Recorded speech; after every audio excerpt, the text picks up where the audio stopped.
नमस्ते, सदावत सलाम मातृभूमि, जय हिंद। दोस्तों शुरू करते हैं आज के डिफेंस समाचारों को। बढ़ते पहली अपडेट की तरफ, जो कि इंजन निर्माण को लेकर आ रही है AMCA के। दोस्तों जैसे कि आप सभी जानते हैं कि भारत एक विदेशी पार्टनर के साथ मिलकर AMCA फाइटर जेट के लिए इंजन तैयार करेगा।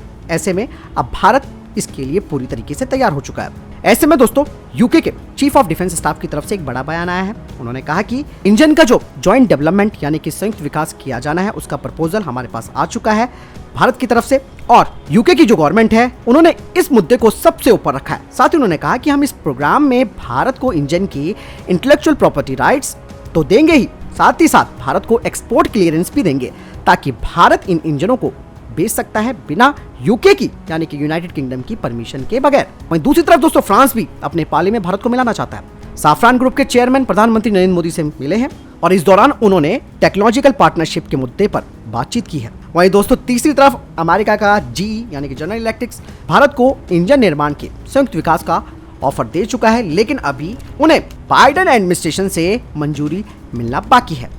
यानी कि तीनों के तीनों इंजन निर्माण को लेकर भारत के साथ बड़े स्तर पर बातचीत कर रहे हैं। लेकिन यहाँ पर दोस्तों यूके का ऑफर बहुत जबरदस्त है। हालांकि अंग्रेजों के दिमाग में क्या कुछ चलता है ये कोई नहीं जानता, लेकिन हमें इंटेलेक्चुअल प्रॉपर्टी राइट्स, इसके अलावा 20% ग्रोथ रेट भी मिल रही है और साथ ही साथ हम इस इंजन का एक्सपोर्ट भी कर सकते हैं। बढ़ते हैं नेक्स्ट अपडेट की तरफ, जो कि MRFA टेंडर को लेकर आ रही है। और आप में से भी बहुत लोग बोलते हैं कि जब तक ये टेंडर क्लियर नहीं हो जाता तब तक आप इसके बारे में खबरें ना दिया करें। लेकिन दोस्तों हम करें भी क्या, जब अपडेट्स आती हैं तो हमें बतानी पड़ती हैं। आपको मैं बता दूं कि रक्षा मंत्रालय को अब इंडियन एयरफोर्स अप्रोच करने वाला है AMCA प्रोग्राम के लिए एक्सेप्टेंस ऑफ नेसेसिटी जारी करने के लिए, और इसके बाद रिक्वेस्ट फॉर प्रपोजल भी जारी किया जाएगा। लेकिन दोस्तों ये जो डील है वो अगले 2 से 3 सालों में होगी। इंडियन एयरफोर्स का कहना है कि वो 2035 तक 36 स्क्वाड्रंस को मेंटेन करेगी, इसीलिए उन्हें 114 MRFA जो फाइटर जेट्स हैं उनकी सख्त जरूरत है। और अगर ये एक बार डील साइन हो जाती है तो 2025 तक प्रोडक्शन लाइन शुरू होगी और 2028 से इनका प्रोडक्शन शुरू होगा। चलिए नेक्स्ट अपडेट की तरफ, जो कि भारतीय वायुसेना को ही लेकर आ रही है। इंडियन एयरफोर्स ने कहा कि वे 73 यानी कि 73 तेजस मार्क 1A फाइटर जेट्स को 2028 तक वायुसेना में शामिल करेंगे, जिसके बाद 108 तेजस मार्क 2 एयरक्राफ्ट और 40 AMCA मार्क 1 एयरक्राफ्ट भी लिए जाएंगे। और यही नहीं, इसके बाद जो फॉलो ऑन ऑर्डर दिए जाने हैं 50 तेजस मार्क 1A और 50 तेजस मार्क 2 एयरक्राफ्ट के, इससे जो भारत में स्वदेशी फाइटर जेट्स की जो ताकत है वो 50% तक हो जाएगी, लेकिन 2040 तक। और जो 120 AMCA मार्क 2 फाइटर जेट्स लिए जाएंगे वो 2035 से प्रोडक्शन में आएंगे, और इन्हें शामिल करने से स्वदेशी फाइटर जेट्स का जो स्तर है वो 2045 तक 50% तक रहेगा। चलिए बढ़ते हैं नेक्स्ट अपडेट की तरफ। दोस्तों भारत के private sector firm solar industry को भारतीय सेना की तरफ से 450 नागास्त्रा लॉइटरिंग म्यूनिशन का ऑर्डर मिला है, और ये डील आपातकाल खरीद के तहत की गई है और इनकी डिलीवरी 1 साल के अंदर पूरी करनी होगी। और नागास्त्रा में स्वदेशीकरण का जो स्तर है वो 75% है। इसका एंड्योरेंस है 60 मिनट का, और मैन इन लूप रेंज है इसकी 15 किलोमीटर की। ऑटोनॉमस मोड में इसकी रेंज है 30 किलोमीटर। वो डे नाइट सर्विलांस भी कर सकता है। इसके अलावा ये जो लॉइटर म्यूनिशन है वो फ्रेगमेंटेशन वॉरहेड से भी लैस है, और इसमें कई सारे एडवांस फीचर्स भी हैं, जैसे कि अबॉर्ट और रिकवर और इसे रीयूज करने की क्षमता। बढ़ते नेक्स्ट अपडेट की तरफ। दोस्तों DRDO और भारतीय नौसेना ने 21 अप्रैल को बंगाल की खाड़ी में उड़ीसा के तट से समुद्र आधारित यानी कि sea based endo atmospheric interceptor missile का पहला उड़ान परीक्षण सफलतापूर्वक किया है। और इस परीक्षण का जो उद्देश्य था वो दुश्मन की हॉस्टाइल बैलिस्टिक मिसाइल के खतरे को न्यूट्रलाइज करना है। ऐसे करके दोस्तों भारतीय नौसेना नेवल BMD क्षमता वाली एलिट क्लब में भी शामिल हो गई है। बढ़ते नेक्स्ट अपडेट की तरफ। दोस्तों जापान के रक्षा मंत्री ने अपनी सेना को मिसाइल इंटरसेप्टर्स को एक्टिव करने और उत्तर कोरियाई सैटेलाइट के टुकड़ों को मार गिराने के लिए तैयार रहने का आदेश दिया है। दोस्तों उत्तर कोरिया इस हफ्ते अपनी जासूसी सैटेलाइट को लॉन्च करने के लिए तैयार है।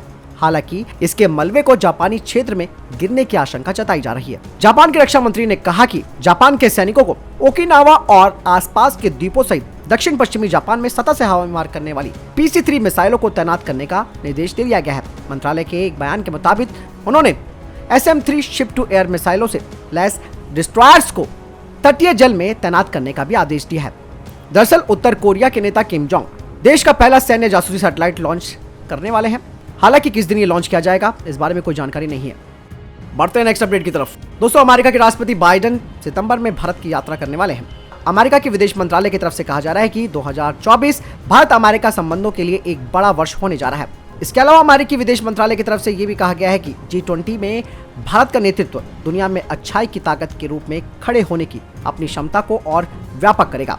दोस्तों इस साल संयुक्त राज्य अमेरिका APEC की मेजबानी कर रहा है, जापान G7 की मेजबानी कर रहा है। बढ़ते नेक्स्ट अपडेट की तरफ। दरअसल पाकिस्तान की तरफ से भुगतान में देरी की वजह से चीन पाकिस्तान आर्थिक गलियारा यानी कि सीपैक अब खतरे में पड़ने लगा है। कुछ रिपोर्ट सामने आई है जिसमें कहा गया है कि चीन की एक कंपनी ने घोषणा की है कि संघीय सरकार द्वारा भुगतान नहीं करने से वो अपना उत्पादन आधा करने को बाध्य है।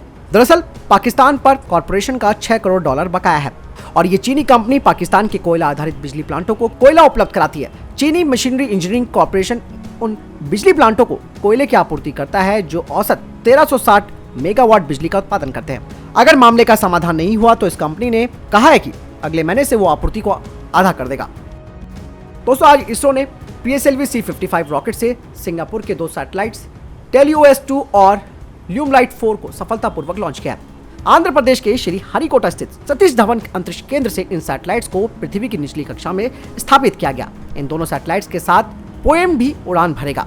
पोएम अंतरिक्ष में वैक्यूम में कुछ टेस्टिंग करेगा और ये PSLV की 97वीं यानी कि 57 उड़ान थी। दोस्तों इस मिशन को TeleOS-2 मिशन नाम दिया गया है। इस लॉन्चिंग के साथ ही ऑर्बिट में भेजे गए विदेशी सैटेलाइट्स की कुल संख्या 424 हो गई है। वहीं अगर पोएम की बात करें तो इसका पूरा नाम है PSLV ऑर्बिटल एक्सपेरिमेंटल मॉड्यूल।